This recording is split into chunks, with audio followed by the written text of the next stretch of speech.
afternoon, everybody. Welcome to TraderMerlin Show. It is your Tuesday edition. Yes, Lisa, I'm always looking for more viewers. I mean, the more the merrier. In a perfect world, I would actually get paid something to do this on a regular basis. And if I got paid a decent amount of money, I could bring on a development team. I could bring on people to create graphics and visuals. I could bring on people to make sure my microphone and video is not screwed up like it normally happens, because I do it all myself and I do not have an audio video degree. So yes, always looking for more viewers, more followers, more input, more fun.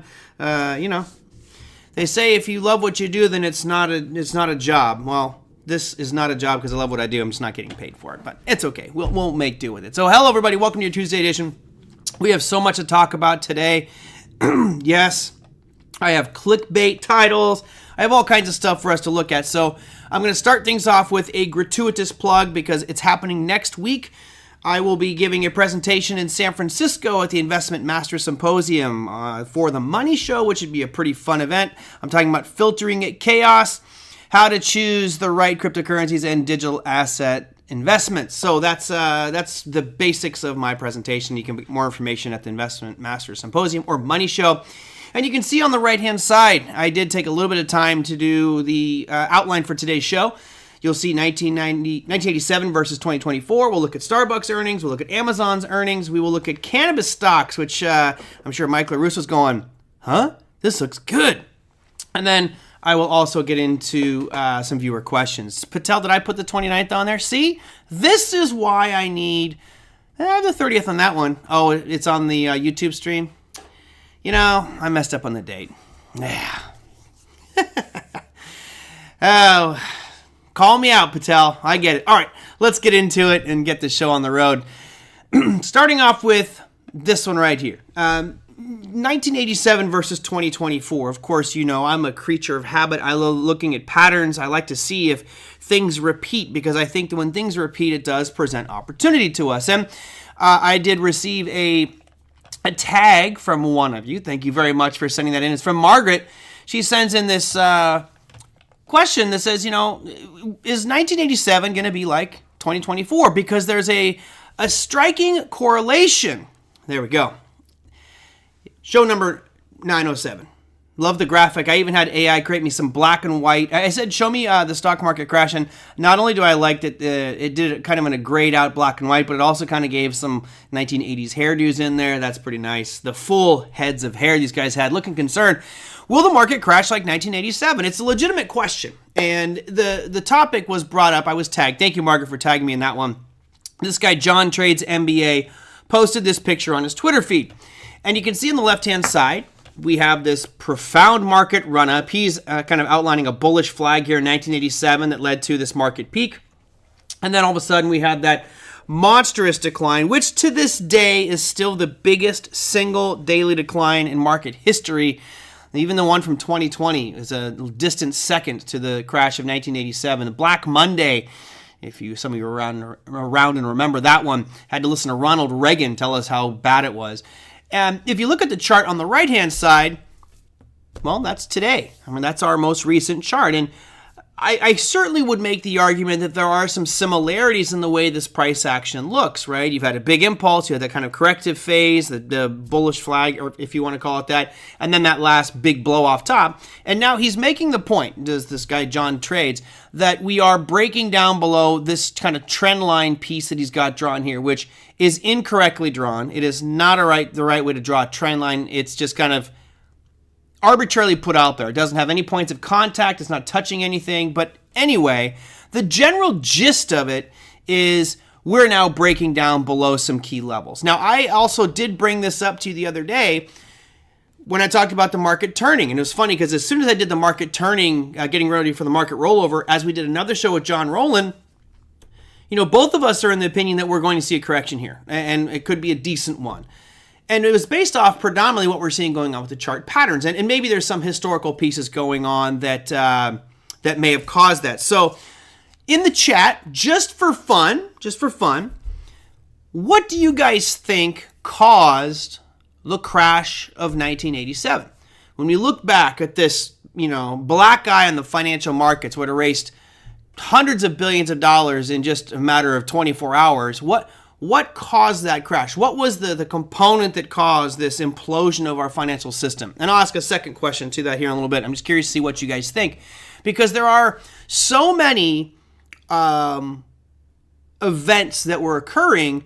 A lot of people were pointing the fingers. I'm going to run through some of those finger-pointing objects here in a second. One of the major pieces, as I wait for you guys to kind of type in here, people were talking about how the market really wasn't in a good spot, meaning the unemployment numbers weren't very good. And I was like, that's incorrect, totally incorrect. Let me show you a couple different data points just to dispel some of the belief system. Here is what the unemployment rate looked like in 1987. I'm going to put a red box right around the crash period. Well, you notice that we were at 6%, right, which compared to today is very different. I mean, we're at 4%. Okay, 6% is not that big of a deal. And notice that they were trending down significantly since that peak in 1983 when it was over 10%. So I would argue that the unemployment rate had nothing to do with the 1987 crash, right? I don't see why this would be even brought up in conversation. The second one would be inflation at the time, and that oil prices were surging. Well, yes, you can see here that there was a big run-up from 1986 into mid-1987. Oil prices jumped to almost 50%. However, you had a pretty significant decline here. Now, Lisa is correct because you lived through this one. Stagflation was part of it. We did have GDP slow growth, and there were 2 consecutive quarters of GDP back then. I can't remember exactly when, but you had slowing growth. You had some inflation, a little bit higher than normal, but the unemployment rate was dropping significantly. So they say stagflation, but remember, there's 3 components to stagflation. You have to have declining GDP, increasing inflation, and rising unemployment. You saw clearly on the chart I just showed you here, there's no way you can make the argument that we have rising unemployment because clearly that line is trending down. So when someone mentions stagflation, I say, well, no, it can't be because inflation wasn't rising, it was actually declining, and that's that third cog of the wheel. So we can dispel the unemployment and the GDP inflation pieces right away. What really happened is you had a market system. Let me see real quick. Let me run through here. I just remember Ronnie sending me a $300 check and told me to go spend Really? Did he send out checks back then, Steve? That's pretty funny. I did not know that. You haven't missed anything yet, Pepe. We are going to talk about black swan events and just kind of systemic changes. Let's see. No safety triggers to stop the downside.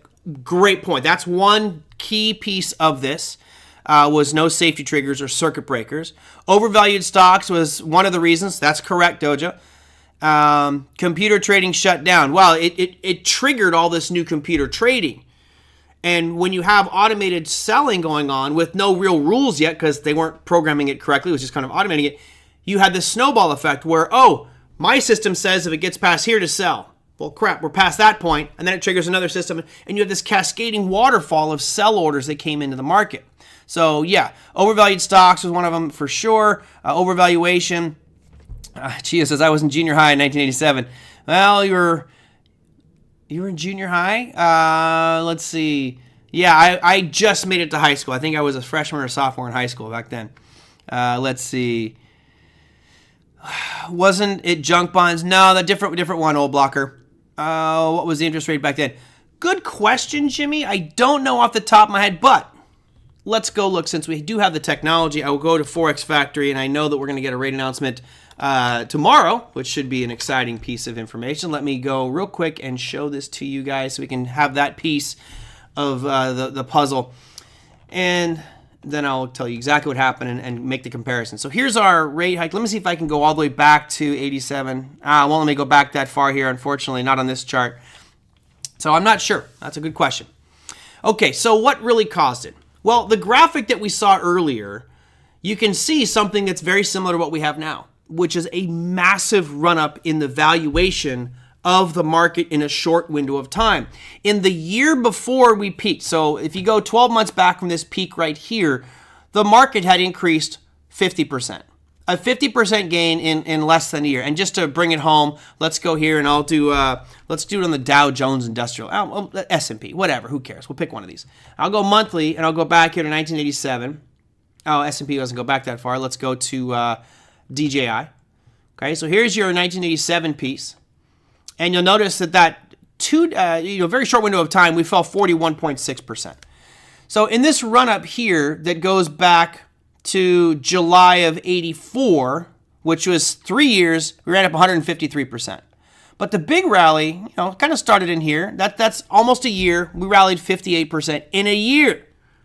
So one of the main reasons was just overvaluation, right? Markets usually didn't move to that extent. So I think a lot of the fund managers who had big gains went, oh, well, I'm just locking in profits. And there are some documentaries out there that talk about how this began. There was basically a big Wall Street financial firm that said, let's just take some profits here and just start selling our positions. And then that triggered another fund family. And then the trading desk they were clearing through was going and saying, hey, wait a minute, what's going on here? Do you mean to sell all this stuff? And they said, yes, we do. And that trading firm actually went and called all their family and friends and said, sell everything, called all their high-end clients, sell everything. And that just precipitated this massive financial sell-off. So it wasn't inflation, it wasn't deflation, it wasn't stagflation, it wasn't growth. It was overvaluation in a very short window of time. And then the systems in place were not sufficient enough to handle a panic sell, a run on the bank, if you will.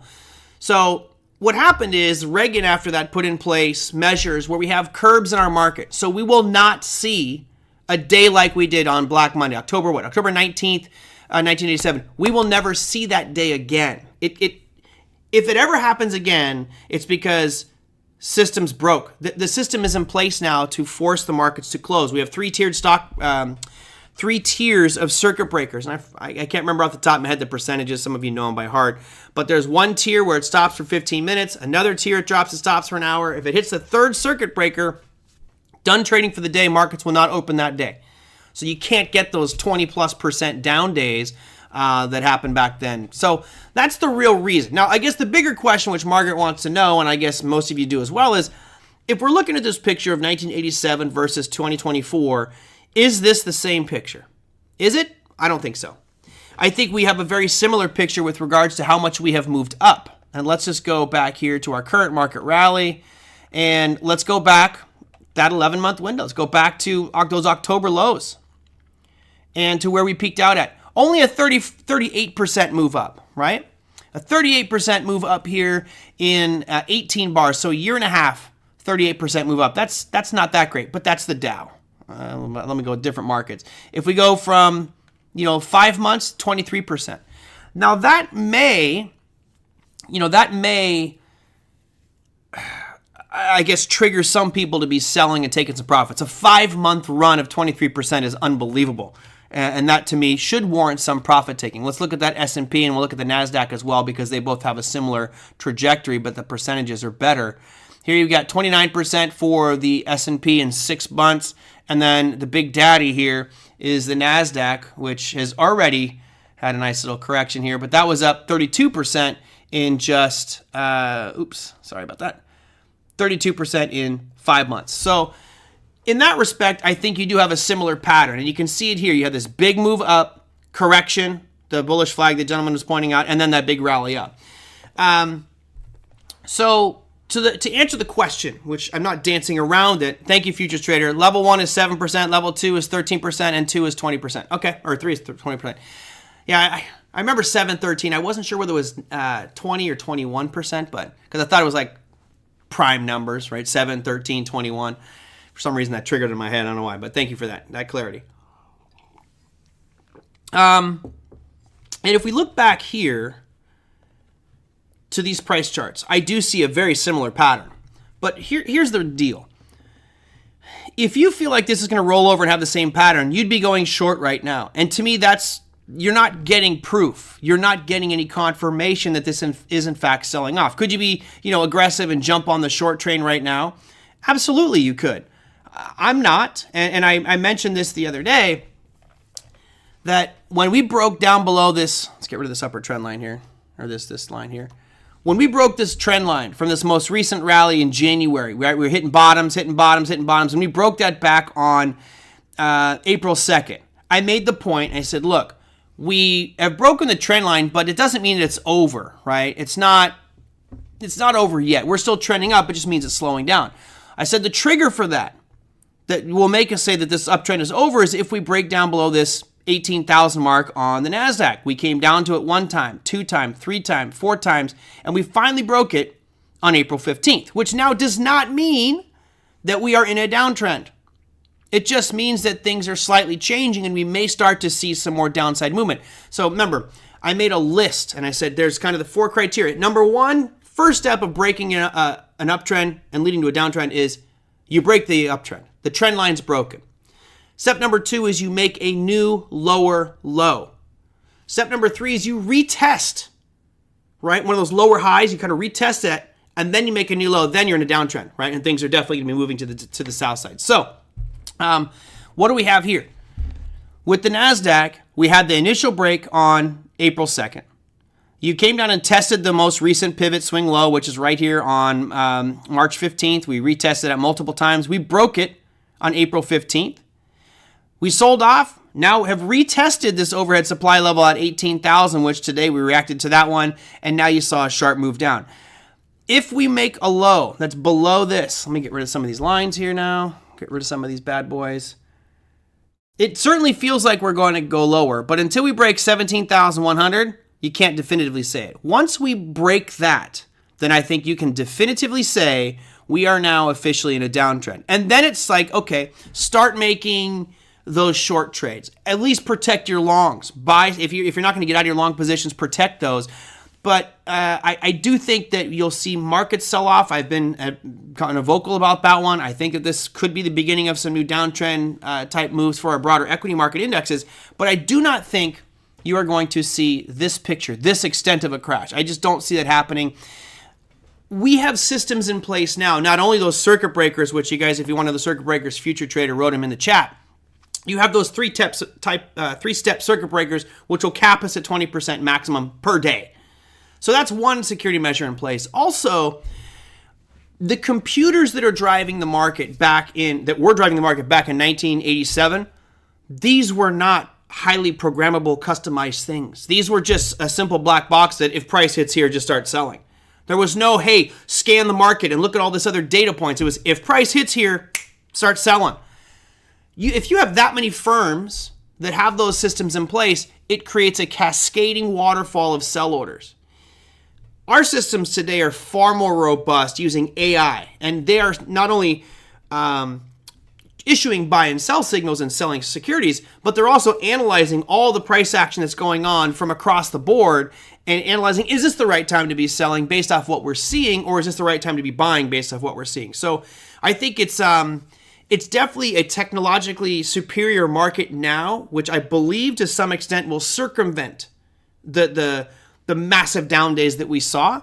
And I also believe that the stop loss circuit breakers that the exchanges have put in place will also help it. So I don't think we're going to see this crash, even though John Trade says it's so over. I don't think it's so over. It's starting to look worse and worse from a bullish perspective, which you guys all know. If it looks really bad from a bullish perspective, that means it looks good from a bearish perspective. So who cares? Just take the trades and have your stop losses in place and make sure you don't get caught. So NVIDIA has got those systems now. Yeah, sure they do.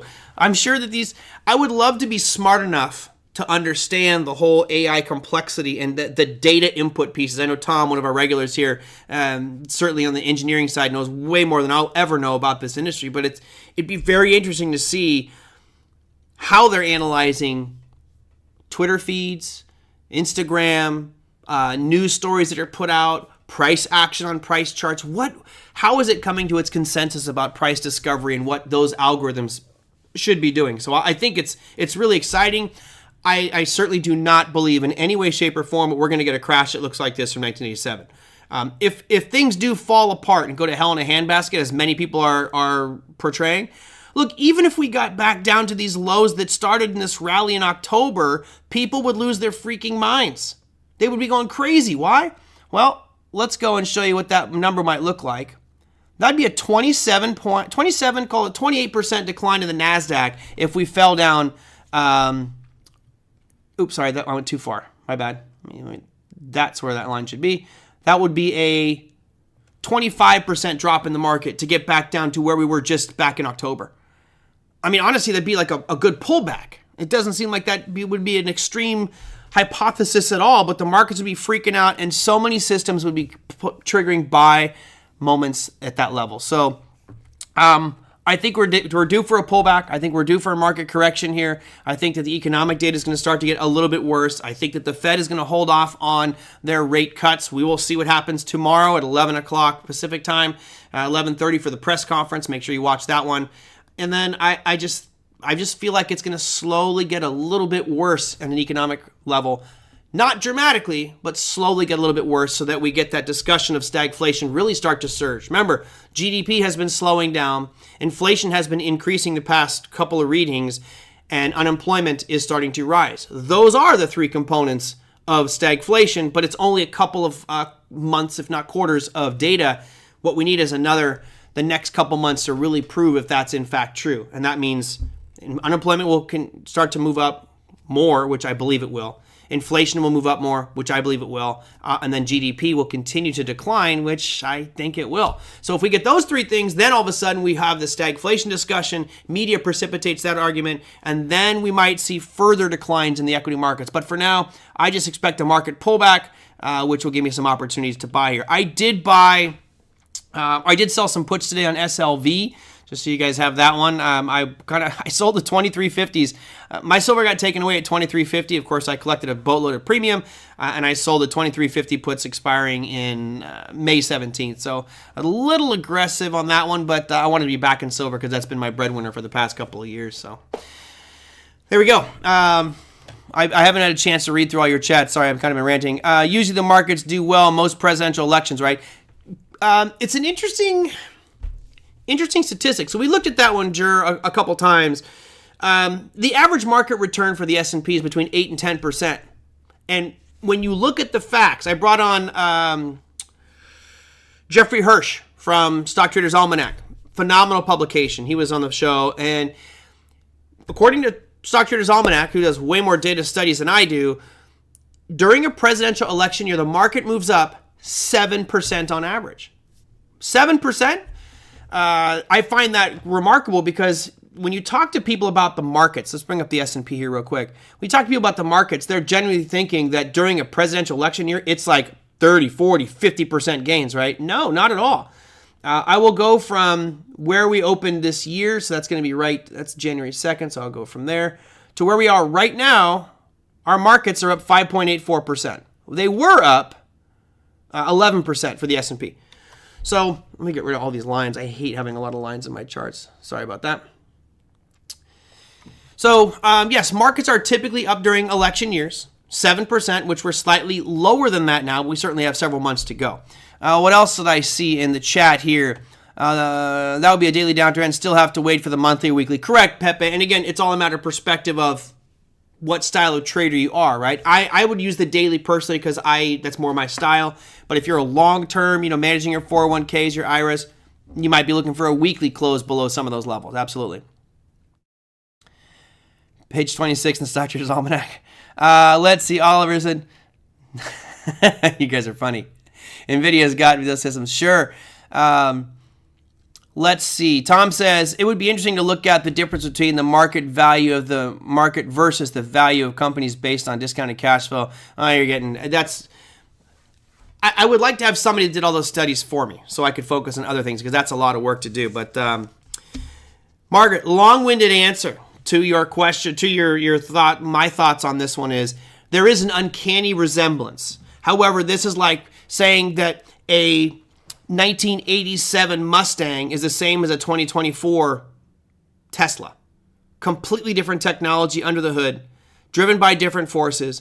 You have something very unique that's different in this 2024 model versus the 1987 model, and that is the retail investors. Ever since 1989, when the rules changed with small order execution systems, SOS bandits, and now ECNs and electronic directing of order flow, retail people like you and me have way more involvement in our investments and our financial decisions. We can now directly place orders on exchanges, which you could not do post-1990, or pre-1990, excuse me. You had to go through a broker. Now we can all self-direct. So it brings in a whole different driving element, both for the upside and for the downside for these markets, which I think changes it. As they say in Thailand, same, but different. All right, great question, Margaret. Thank you for sending that in. I appreciate that. Hopefully, I gave a little bit of clarity to some of you as to this topic of will the market crash like 1987, which is my graphic for today. The answer for me, if I put it on a probability scale, I would say that there is a 10% chance, 10%, that the markets crash like 1987. Very, very, very slim bet. I don't think it'll be anything like it. Very different market. Michael says, I'm in the transportation industry, and you look at transportation stocks, and it kind of tells you how the economy is doing. Correct. Let's go to, that's always been one of those big trigger points. Let's go D. One sec as I bring it up here. If you look here, this is the Dow Jones Transportation Average Index. You notice that the past few months, what's been going on? It's been getting lower and lower. And again, we had this huge sell-off back here in 2023, but it is a sign when you have shipping and distribution of goods and services declining, that means that people aren't shipping as much, and it could be a sign of an economic slowdown. So yeah, transportation is a big key point there, certainly. Which entails for institutions to put on boogie traps or retail. Yeah, always, Oliver. Always. Hey, TC. Good to see you. So that was my first talking point for the day. Again, I could spend a lot more time on this one because I find it fascinating. I do love that Margaret brought this one to my attention because, one thing that we all have to look for is patterns. And those pictures were pretty clear. They did look very similar, but I can't take this picture at face value and say, yep, because this happened here in 87, it's going to happen now in 2024 because they do look almost identical. So, John Trades is spot on, but he's incorrect. It says here it's so over. And what he's alluding to is the fact we're going to have a major market crash like we did, and that's not going to happen. It can't with current systems in place. However, it does show the same basic picture that things are reversing. So I agree with the fact we are going to reverse here and most likely a sell-off here over the next couple months, which would be fine, great. For those of you long-term investors, that means just a better opportunity to buy things cheaper. Somewhat like John said he sold the SLV 23 puts May 31st for a little over 1%. Yeah, in that 1% account I'm doing, I always do the monthlies. I don't do, I take that back. I rarely do the weeklies. So I wanted to do the monthlies. It's just generally the most liquidity is there. So I did the 2350s and collected 30 cents worth of premium. So I got over 1% going out to the 17th. But I also have the 2350, so a little higher strike price. If you look at what Jer says, what do you think about selling puts on Starbucks tomorrow? This is going back to this chart. When we have these market declines, especially for the long-term investors, it just represents good buying opportunities. Now, if we look at what happened, well, let me go to my, I'll get to that in just a second, Jer, I don't know how you want me to pronounce that one, because I have a graphic for it, which is right here. So that's my second market highlight. Starbucks earnings was today, and let me bring up our earnings calendar here so you guys can check out that and see exactly what happened with Starbucks today. It was not a rosy picture for Starbucks and may present some great opportunities for you guys tomorrow. Let me bring up the calendar here. There it is. Starbucks today was supposed to come out with 79 cents. They came out with 68 cents. Hey, they're making money. This is not like Boeing that we saw, which for like 9 quarters has not made a penny. They've been losing money, hemorrhaging. So this is still good. They're making money, but they missed by a wide margin, down 10%. It may be down even more. Let's go SBUX. And to answer Jared's question, it's funny because current price isn't even on the screen. Current price is at $79.84, which I will, let me do this. I'll show you the 5-minute chart here so you can see how crazy it was when it came out with those earnings. You talk about the popcorn trade of the day. This is definitely it. Although this didn't do much popping, it just a lot of dropping. So there's your Starbucks. From where we closed at to its dead bottom here was down to 11.7% at one point. I'm going to draw a horizontal line on this. And one of the things that I like to do, again, this is not financial advice. This is just me telling you how I do things. If this level, 78.30, is in line with a strong demand zone, then I'm absolutely looking at potentially buying tomorrow or selling puts. Now, it's not quite there. You see where we're coming into. You could argue this is a demand zone down here right around 76, but it's not strong. It really is not a strong demand zone. I don't see any strong ones in here. You have one level that goes all the way back to these lows here on May 11th of 2022. but that's all the way down to $70. So we'll see what happens tomorrow. If we get more pain point tomorrow and it does sell off more, I definitely would be interested in selling some puts on Starbucks. I like to own Starbucks. I don't have a problem with Starbucks. I don't drink it. But, you look at the level of addiction that Americans have for coffee, Starbucks is capitalizing on that one, and it's presently down 23.9% off of those lows, or off of its highs. And you go to the earnings part, we're down 30% for Starbucks. Not bad. I'll be okay to buy some of that one. So the numbers today, in case you want to know, their revenue dropped from 9.1 billion to 8.5 billion, and they missed earnings by 11 cents per share. So all in all, not great. If you notice the past couple of quarters, they have missed as well. But this one seems to be widening a little bit. So the past few quarters have not been good for Starbucks. That said, I'm fine to buy them at like a 40% decline, 40% off. Okay, I'm good with that one. Which brings us to our next victim, Amazon. So we can look at that AMZN chart. And I'll throw this on a 5-minute time frame for you guys. Here is your chart. And this is a true popcorn trade. Why? Because look at those fluctuations. All right, huge swings up and down. Here's a 1-minute chart to make it a little bit easier to see them. When that thing came out with earnings, it was like right before the market closed. I think a lot of people were freaking out because it fell 2.64% in 11 minutes going into the close. All right, that little part I've highlighted is before the market's closed. So people were like, oh no, here we go. From that point, right as they released their earnings numbers, Amazon fell 5.66%. And then all of a sudden, from those lows, it's going to have to take me a second to get these all drawn out.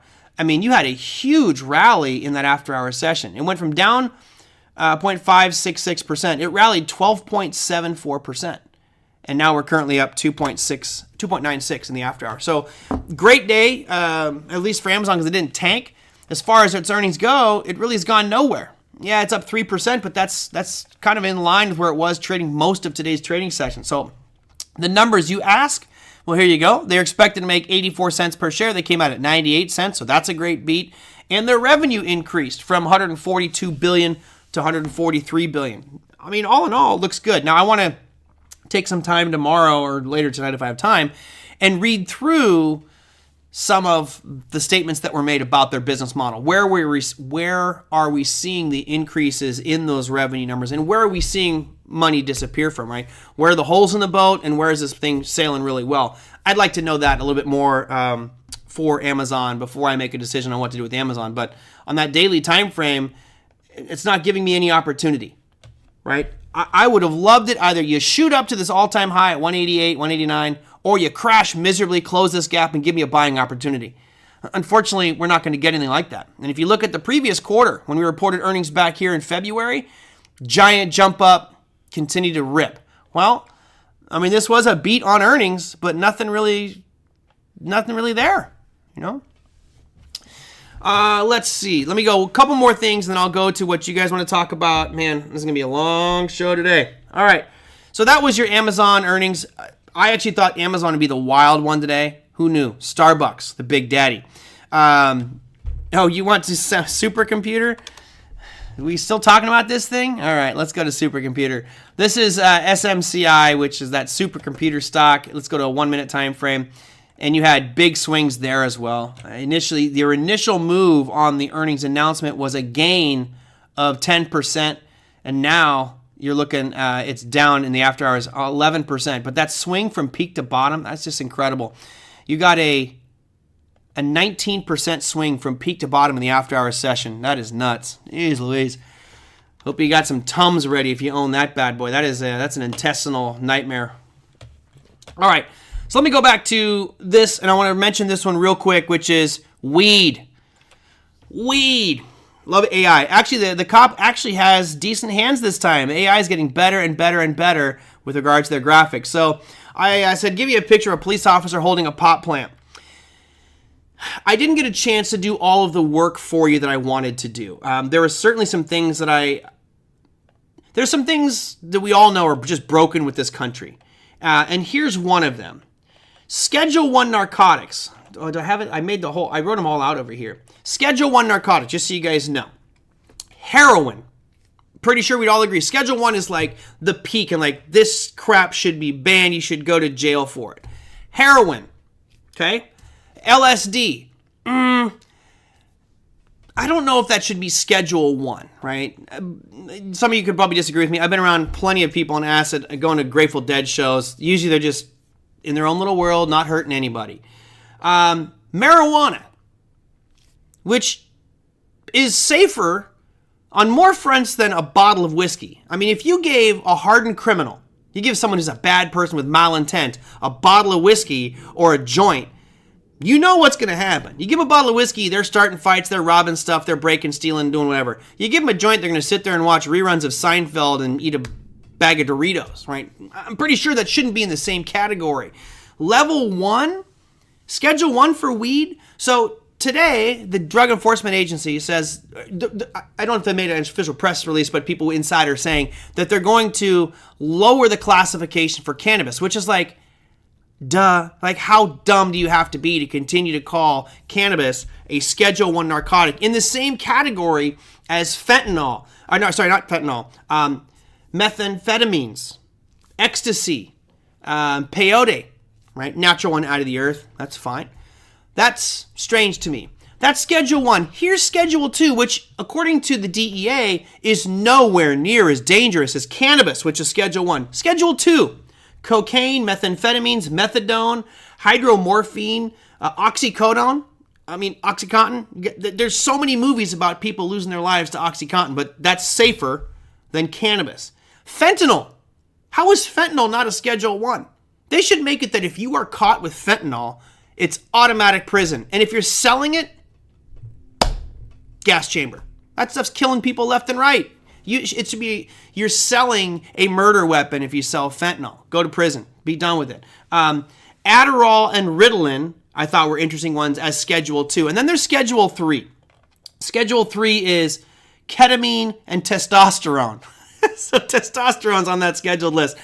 The good news is you're going to see, hopefully, the DEA back down and rethink some of the classifications here. Fentanyl, you can tell I'm passionate about and adamant. I think that's just ruining people's lives across the board. That should be upgraded. But cannabis, I don't even think it should be scheduled as an illicit drug. I mean, if we can get the federal legalization, the benefits far outweigh the bad stuff that happens with cannabis. And you watch Reefer Madness and you'll think that it's going to cause you to grab an axe and chop up your whole family like they talked about in that movie. That's just insane. Anybody in this room who's ever smoked weed before, that's the last thing that comes to your mind is grabbing an axe or trying to kill somebody, or, are you gonna crash your car into someone? Well, you're doing 5 miles an hour in your car if you're high anyway. So anyway, Margaret, there's another one. Caffeine is a drug. Yeah, but you know what? Highly profitable corporations sell caffeine and make tons of money and lobby for it. Alcohol should be bumped up. I think alcohol causes so many tragic deaths just from driving alone, let alone other stupid things that people do in alcohol poisoning. Oliver says sugar should be a drug. Man, that's a broader discussion, but yeah. I mean, I do love my sugar, but and it's addictive stuff. So anyway, I wanted to share that with you guys today because it's really been benefiting this segment of the market right here. You can see that candle today. Nice jump of 26% up for MJ today. And this goes to, I think Mike LaRusso is always asking me about cannabis stocks. Look, what have I been saying? I've been saying over and over again, the cannabis stocks, I'm bullish on them, but you have to wait for that bend at the end. Notice what we have here. If I put a line across those highs that go all the way back into 2023, February 2023, that high price was right around $4.83, and we're at that number right now. So this, in my opinion, is the turning point for cannabis. I think you're going to see this start to move back up here and a lot more positivity as a longer-term play. This will probably be a decent play at this point. It feels like it now has backing on a federal level to decriminalize it. And again, my big talking point, I've been saying this many times, is I really would love to see the FDA get involved and really open up some influential studies about the benefits of medicinal cannabis and what areas we might be able to fix, whether that's anxiety, Bell's palsy, I think has huge impacts from cannabis and CBDs, and just other areas. I mean, if you could create your own pharmacy that would help you medically, and it could be grown in your backyard next to your tomatoes and your strawberries, why not? Instead, you have to buy synthetic stuff from a major corporation that's not good for you. Synthetics is never good for you. So, what did it say, John?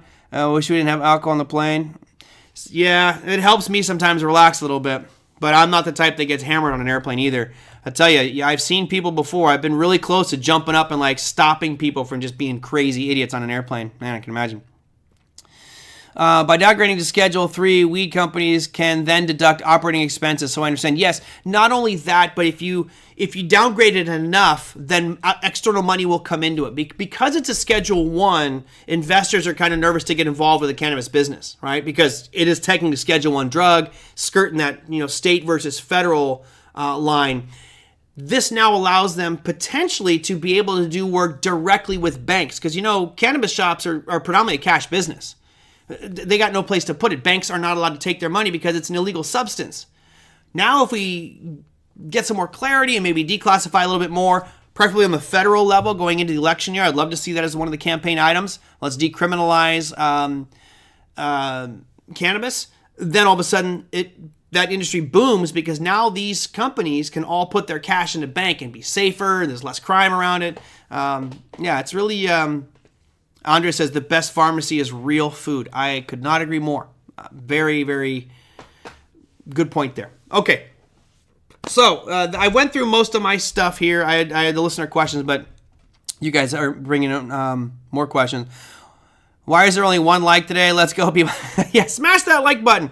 It's funny. One of the guys I used to follow in the crypto space years ago, he would start his show with just say, smash the like. And he'd say it like 10 times. Smash that like button. I don't know if it helps my search engine optimization, but if you like the show, please hit that like button and let me know. Okay, what else did we have? I'm going back through to see if what other questions I've had. Amazon press conference is at 5:30 Eastern time, so 2:30. Let's see what happens. Yeah. And you never know, right? You never know what comments could be made and then cause that thing to just go either up even more or lower from that point. So I have one big one on my radar for tomorrow morning. Oops. And that's Starbucks. Like I say, I'm okay owning Starbucks at lower levels. If I can get great premium, preferably down around 60 or 75 bucks, I'm okay with that, but we'll have to wait and see how it opens. I mean, things can change by the time we wake up with regards to Starbucks and the way these markets operate. You've seen it happen many times where something looks like it's going to gap up huge and then all of a sudden comes crashing back down. So, all right. I think that pretty much does it for the talk points I had for today. Oh, no, I got one more. I'm going to go through these ones just because I think it's going to be interesting to see the list of them all, but bear with me a couple of seconds. I was rushing to get this thing done today, and I didn't get a chance to update my animations, which, of course, you guys have seen me do this before, and when those animations are off, I feel stupid. So I don't like feeling stupid, so I'm going to fix these right now and stall with my conversation before we get to that point. So there we go. Okay, all fixed now. So here's the last piece. April's done. Good month, bad month. Did you guys have a good month or a bad month? I hope you had a good month. For the markets, though, it was an interesting one. I'm going to start my way from the bottom to the top here, and then we'll go into what you guys would like to cover. Number one, or the worst performer, no surprise, Bitcoin down 15.88%. I will bring up the current chart here because as we talked about on yesterday's show, I wasn't really concerned until we get a close below 60,000 on Bitcoin. And here we go. So that is not a good sign. Again, I did mention that if you look at it from a supply and demand perspective, the origin of this move is right around, well, I'll put a yellow box demand zone on here just so we can kind of see. Oops. Wrong one. Here's my demand zone on this bad boy, which is going to be a little wide personally, but that's your yellow box there. I'll get rid of this one here. And that demand zone that I've got mapped out here for Bitcoin is between 52,670 and 50,630. So it would not surprise me to see this thing drift down to 52,000 in the next few weeks, unfortunately. Old Blocker says, Merlin, can you give me your definition of price action? Yeah, price action is just watching the Remember, every little red and green bar you see on your screen here, a candlestick, is a battle between buyers and sellers. That's price action. So this chart represents price action. Prices were going higher, they were going lower, and there's certain triggers, at least for me, that I'm looking for. I'm looking for different ways to evaluate what's going on with regards to that battle. If you read The Art of War by Sun Tzu, the whole premise of his book is I'd rather try to win a battle without actually fighting at all. And that's, how do you do that? You have to know your opponent. You have to know their tactics, their moves, their posture, if you watch MMA fighting, when those two opponents agree to a match, they go through training. And of course, one step of that training is I want to make sure I understand what my opponent's strong suit is. If it's Mike Tyson, he's going to come in close and he's going to fight close and he's going to throw haymakers and uppercuts, right? Okay, so I keep him at a distance. It's also about knowing how your weaknesses compare to their strengths. And then you have to work on your weaknesses to toughen up and learn. Maybe you're a guy who keeps your guard like this against Tyson. Well, you might want to tuck your elbows in a little bit more. So in trading, it's the same way. All of us, in essence, are fighting. I know it doesn't sound right, but we are fighting. We're fighting against someone on the opposite side of our trade. So today, I sold puts on SLV at 23.50. Somebody bought those puts, whether they're protecting their portfolio or they think that there's going to be a bigger sell-off in silver going forward over the next few weeks. That's a battle. Why did they think that? And price action helps me understand that. It's not the 100%, answer to everything, but it certainly helps me understand behavioral psychology of all the buyers and sellers that are trading this security, in this case, Bitcoin. And the reason I have this yellow box in here is I told everybody here in the show, if it stays within that one, play the range. There's nothing to worry about. But price action today on Bitcoin has closed down below that yellow box. That triggers more selling. To me, that pushes prices lower. And now the bearish sentiment for Bitcoin is going to continue, which will influence price action even lower. So there you go, old blocker. That's my definition of price action, and a couple of examples there, both with MMA fighting and with Bitcoin's price chart. Bitcoin has had 2 sad months after the halving. We have 1.6 months of sad Bitcoin. It's okay. I'm all right with a few months of sad Bitcoin because remember, I'm not worried about the next 1 month, 2 month, 3 month, 4 months. It's really the year out. And they're a year and 3 months, right? Give me 15 months worth of Bitcoin. That's what I'm like. Yeah, here we go, baby. So I don't care. I'll let this one do what it's got to do. Bitcoin chart looks similar to gold. Remember, there's the belief system that Bitcoin is digital gold. So here's your gold chart.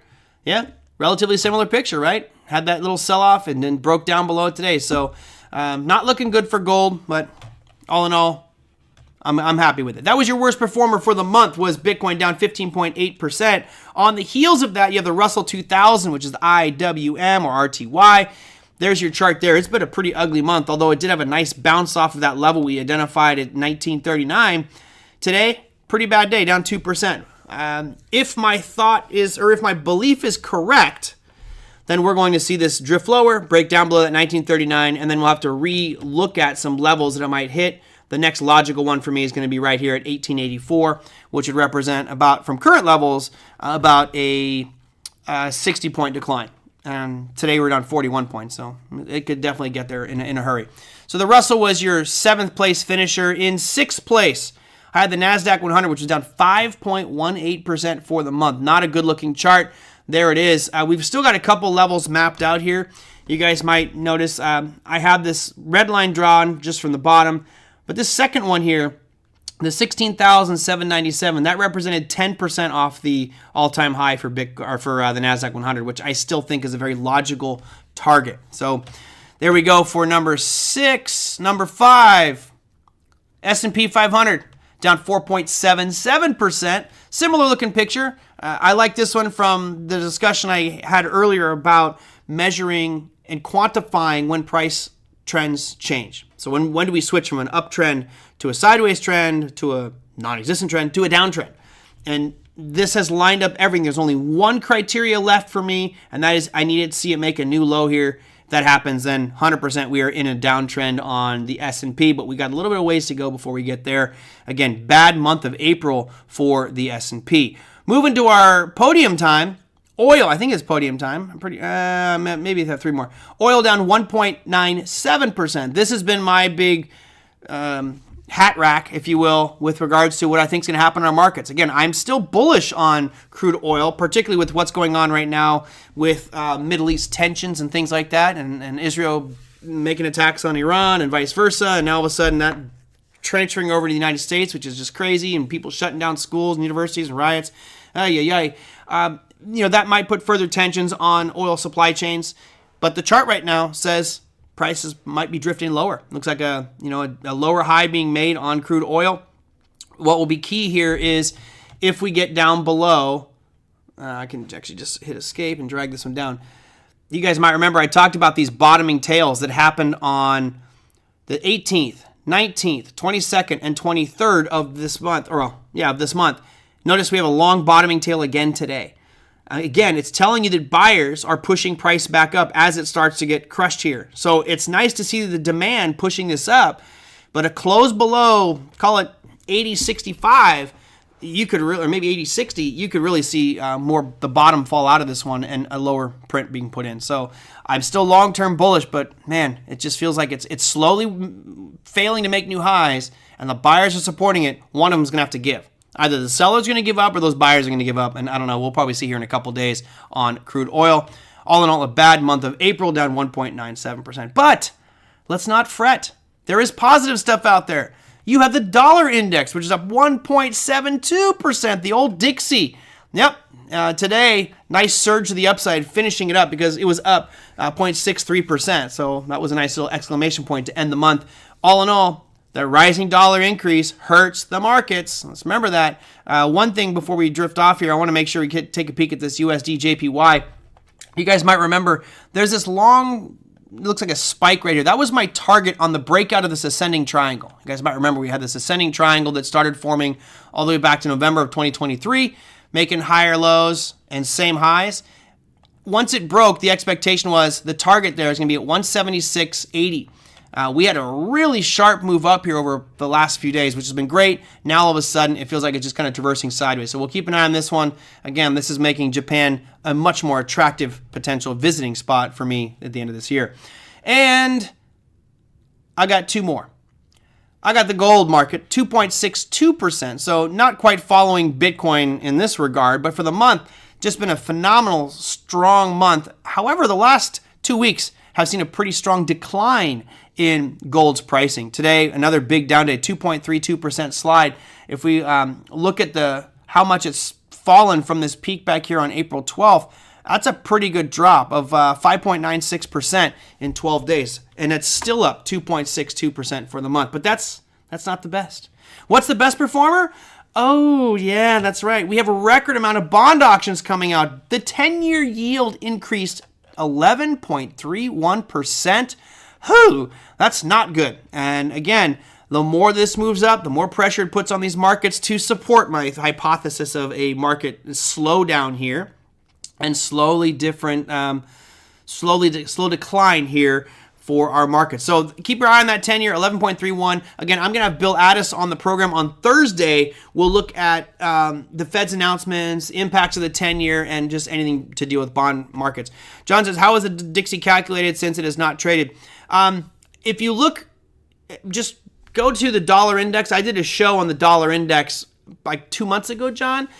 And it's made up of 5 different currencies. It's the euro, it's the yen, it's the pound, Australian dollar, Canadian dollar, and then the Swedish krona, Swiss franc. I forget the exact composition, but it's 50% the euro. So it's the dollar's impact on those currencies. So the euro, the yen, the pound, etc. No, it's not good. It's not good, Oliver. And again, I'm not here to be the purveyor of doom and gloom. I'm just presenting data. And again, if you think these markets are real bullish and you want to go long, great.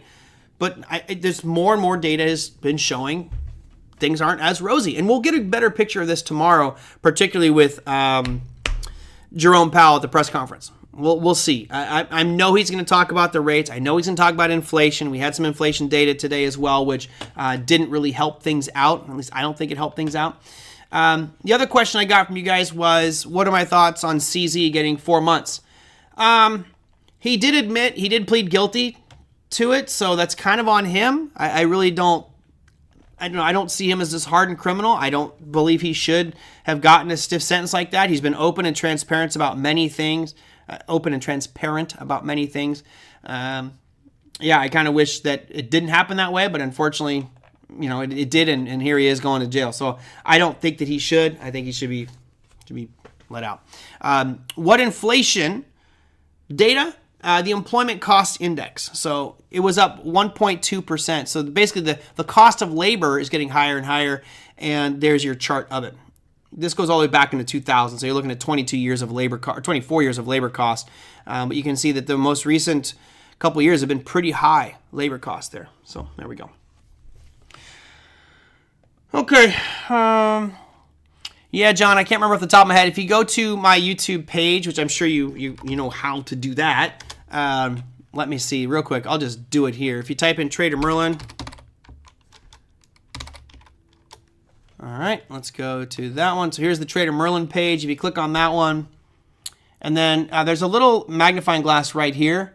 I think if we just type in dollar, oops, not drooler, DOLLAR. Biden bucks, dollar cost. What was that one called? Could replace our currency, dollar strength. Huh. There was one we did specifically on the dollar index. I can't remember. It should be right there. Central bank down, breaking down the stocks. Huh. I'm not sure where that one is. I will do my best and to find it, and I'll. Yeah, I'm not sure where that one is. Koja, what time I got? I have 60 seconds left. Thoughts about Intel. It did beat 2 days ago, but drops like no tomorrow. Yeah, at some point Intel's going to be a buy. But at this point, no. Right? That is a pretty damn ugly chart. Again, I'm interested in maybe owning it long term. I think they'll start to make some changes. They have to. Intel's just too dominant, and it's not like it'll just disappear. Does that $27 strike price offer me enough premium to take a chance at $27? I might be okay with that. Certainly anything down around that $25 mark is significant lows for it, right? I remember too, Pepe, but I can't remember exactly where it is, but I told myself no 1 hour shows today. Thanks, Tom. I'll enjoy my 17 seconds.